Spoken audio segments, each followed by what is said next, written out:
Hello and a very warm welcome to Yatrigan English. Today we have a very special guest with us, none other than our Bikumatreji is joining with us again. Thank you and namaste Bikumatreji. Thank you for joining with us. Namaskar. It's a pleasure always talking to you. Pleasure is all all mine also. Namaste. Thank you so much. Ji. The recent news which is coming from not from India, I mean that is coming from Cambridge actually. So Wayanad MP, Mr. Rahul Gandhi has spoken about India on a foreign soil. That was bad about India on a foreign soil. So what is your take on this speech of Rahul Gandhi? This is not happening for the first time, it seems. So what is your take on that, Mr. Bikuji? The take is very simple. It is in the same lines, or we can say that with the same sentiments of the entire Bharat. That is, what Rahul Gandhi had spoken at Cambridge hasn't surprised me at all. Because actually, it's a part of his toolkit. Understand one thing that Congress has actually realized that they are not going to come back to power at least for 10 more years in India. That is for sure, because the way the social reforms have gone ahead, the way the economy is going ahead. So Congress is finding it very dull prospect in front of them to get back the power. So right now their ambition, their target, their toolkit is to basically break India in different states. They just want to convert India into United States of India, like United States of America, where only the like every state has got their own Supreme Court, and then on the above of all the Supreme Courts there is one Supreme Court that is of United States of America. Then what does US government has in their hand? Actually, all the issues are all the states are autonomous, and the entire control is in the hands of states. And the president is basically there mainly to take care of the foreign affairs as well as you can say the defense and overall economy. But now this particular system, can that be applied in India? If you have noticed one thing, Rahul Gandhi has been time again saying that India is not a country, and it's a big statement. India is not a nation, but it's an what we say the United States. The states are being united under one nation called India. So basically, what he's trying to do is he's destroying the uh, nationalist feeling of this country, and he's trying to replace them with the regional pride, and basically to promote the regionalism. You can say that will be based on the casteism, that will be based on linguistic politics, and accordingly he wants to break down India in such a way that all the states get the autonomy, and the central government just becomes a puppet taking care of only external affairs, defense, and mainly the taxation matter. That's it. So that is why he has been opposing every particular reform which is being introduced by Modi government. Let it be, it started with GST, because when GST was introduced, it was one nation, one law, one tax, correct? Then secondly, it happened in case of one nation, one ration card. It happened with one nation, one identity called Aadhaar. Why are every particular such reforms which are going to unite India as a nation as such are being opposed by Congress? And especially by Rahul Gandhi, because it is nothing else but factionalism based politics to gain control on the state governments by inciting the what we say the divisive policies. That's it. So I'm not at all surprised with what Rahul Gandhi has said at Cambridge, and he has got a perfect audience also over there, which is a part of the same cabal. Okay. What sort of gain is he attaining by giving all these speeches and by getting this news, covering up the headlines over and all? So what kind of gain is he getting actually, Bikuji? He is, as I said, he's trying to promote the factionalism in India. Now, supposing tomorrow, if I think you are from Tamil Nadu, right? Yes, You have seen that Tamil Nadu politics right from the beginning, correct? How the linguistic politics is given priority over the nationalist feeling. Why is yes. it being Even today. inculcated in the even today? And in fact, the local parties like DMK, they are surviving only on the basis of such kind of divisive politics, correct? So Yes. they will talk about Tamil versus Hindi. They will talk about South India versus North India. Then they will talk about, then based on the regional level, they will talk about Periyar, following Periyar or not following Periyar, correct? So this is how these people are retaining the power in their respective state by promoting regionalism. Okay. Now the same thing happens in UP also. It used to happen in UP also. What was local politics? It was basically UP. That's it. We just have to be bothered about UP. We don't have to see beyond that. So Yadav Muslim, non-Yadav, non-Muslim.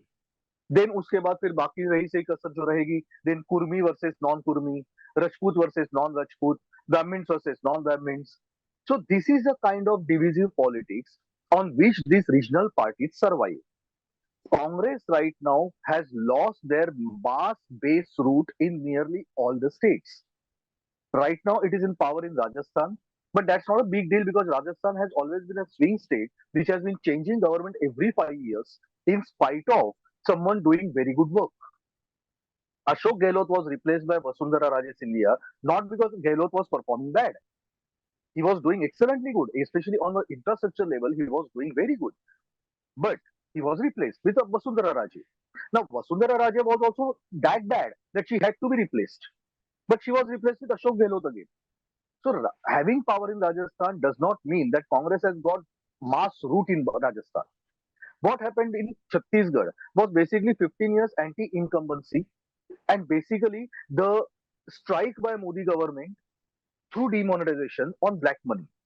Chhattisgarh is a state where maximum black money is rolled upon on the ground because there are hardly any big industries. There are only small and medium scale industries.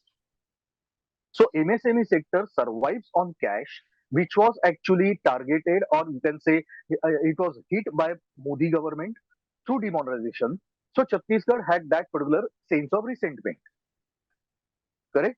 So you can't say that Congress has got base in Chhattisgarh because they are in power there. In Jharkhand, they are in power along with Soren. So that's again a regional party. So by giving promotion to regionalism, they are in alliance with Shibu Soren and they are ruling right now Jharkhand. In Madhya Pradesh, they are losing their roots very fast. In Karnataka, they don't have roots as such because Karnataka has only two main parties, BJP versus Congress, and third party that JDS. They keep dividing the votes either of BJP or of Congress, and accordingly the votes keep on the results keep on swinging. So you can't say that Congress has a root in any of the states of entire Bharat right now. Northeast, they are nearly wiped out. So where do they have the existence? They don't have the existence on their own without any alliances in any of the states. So now getting the power of entire India is something beyond their imagination. So now they want to get power in the respective states by inciting the divisive policies or the divisive politics based on regionalism, linguistic, and as well as casteism. And once they get the what we say the governments to be formed in the respective state governments, when they get majority states under their hand to run the government, then you can see what happens as you had seen in Maharashtra. For 2.5 years, when Congress, NCP, and Uddhav Thackeray they were in alliance, how the development was hampered and how every social reform of Modi government was opposed by them. You can take the example of West Bengal. How Mamta Banerjee has refused to implement the social reform schemes of Modi government, including Ayushman Bharat, just because she doesn't want people to know that such good things are done by the central government. Now, just imagine a condition that if this happens on a large scale over the different states, then whenever these people come get the state in under their power, the first thing what they do is they they revoke the permission to CBI to investigate any case in that particular state without the permission of state government. Correct? So this is how then the corruption goes on a rampant. Then this is how the law and order situation becomes risky. And this is how the India, the entire nation called Bharat, is broken into pieces. And that is the only way for Rahul Gandhi to get power right now. And this is what I have been saying continuously, even in my Twitter threads. Okay. So, is there any possibility? So, they are trying very hard. They are using toolkits and they are abusing India on a foreign soil and many things actually. So, is there any possibilities for Congress and Rahul Gandhi to retrieve their power? Is there any possibility, Bikuji? Uh, Not on a positive note, but on a practical note. Not on a positive, but on a practical note, I would like to say that this particular possibility is very remote. The reason is that uh, I think I have said it before, I don't remember, but Modi, PM Modi ji, has been smart enough not to repeat the mistakes of PM Bajpayee ji. Bajpayee ji also brought economic reforms. Modi ji is also getting economic reforms. But we have to understand one thing, that is, Modi ji is combining economic reforms with social reforms. Economic reforms take time to give you the result. 99 to 2004, whatever economic policies were implemented by Bajpayee government, the fruit started delivering between 2004 to 9, जिसके ऊपर UPA ने मजे लिए. Whatever record of great economic development UPA says, that particular period is 2004 to 9, where they got the results of 99 to 2004 policies. And what UPA government's actual caliber was, that everyone had seen between 2009 to 14, when our economy was completely screwed. The inflation was sky high, fiscal deficit was sky high, but there was no corresponding development happening. The defense was in tatters, everything. But even though Bajpayee got those economic reforms, he lost the power in 2004 because he didn't have the public connect. As I said, economic reforms take time, they are long term. But in the short term, you have to connect with people and you have to make them understand that you are trying your level best to make their life easy. A common man doesn't want something great from the government. He just wants one thing, that is ease of life, which Bajpayee failed to give. And Modi ji has exactly concentrated on that particular sector, on that particular sentiment, along with economic reforms. Jan Aushadhi Kendra, Prime Minister Awas Niwas Yojana, Ujwala, Ujala, Har Ghar Jal. These particular reforms, they Atmanirbhar Bharat, then Swachh Bharat Abhiyan. These particular reforms, they might sound very stupid, like having toilet. It is very easy to go around joking here and there. क्या कर रहा है हमारा पंतप्रधान? Toilet बांध रहा है. But you are getting this particular privilege to say because by grace of God आप ऐसे फैमिली में पैदा हुए हो कि पैदा होने के बाद सवेरे उठने के बाद when you go to urinate और टू रिलीव योरसेल्फ, आपके घर में टॉयलेट होता है. So since you have seen that right from the beginning, you are not understanding importance of that. But think of those families कि जहां पे औरतों को सवेरे 4 बजे झक मार के उठ के बाहर जाना पड़ता है खेतों में, बिकॉज उसके बाद सवेरे 6 बजे के बाद पब्लिक का आना जाना शुरू होता है, so they can not relieve themselves. और फिर सवेरे 4 बजे के उस अंधेरे में कौन सा जानवर उनको खा जाता है और कौन सा इंसान उनको उठा के उनका बलात्कार करता है, no one is bothered. In fact no one was bothered, but Modi ji was bothered. तो वो जो घर में टॉयलेट का इंपॉर्टेंस है ना, वो हमें अर्बन लोगों को समझ में नहीं आता है, but this rural people they understand it and they value it. जिनके पास 70 ईयर से, those people who don't have a पक्का हाउस, एवरी रेनी सीजन उनका जो कुछ भी कच्चा हाउस है that gets demolished, then again they have to put up a temporary house, then again the same case repeats next year. Now imagine that person when he stays in his pakka house which doesn't leak from any side. So you can imagine the kind of blessings he must be giving to prime minister. So these are the schemes which are run on the local level, and these people, they definitely come out for the voting rather than the urban areas who keep on barking on the social media and then on the day of the voting go out for a vacation.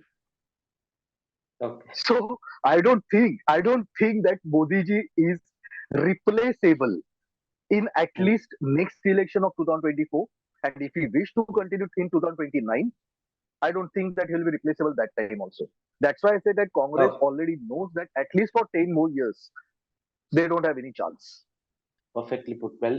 So thank you so much for your time, Bikuji. Let's meet in Thank you. yet another good show. Thank you so much for your time, Bikuji. Thank you. Thank you so much.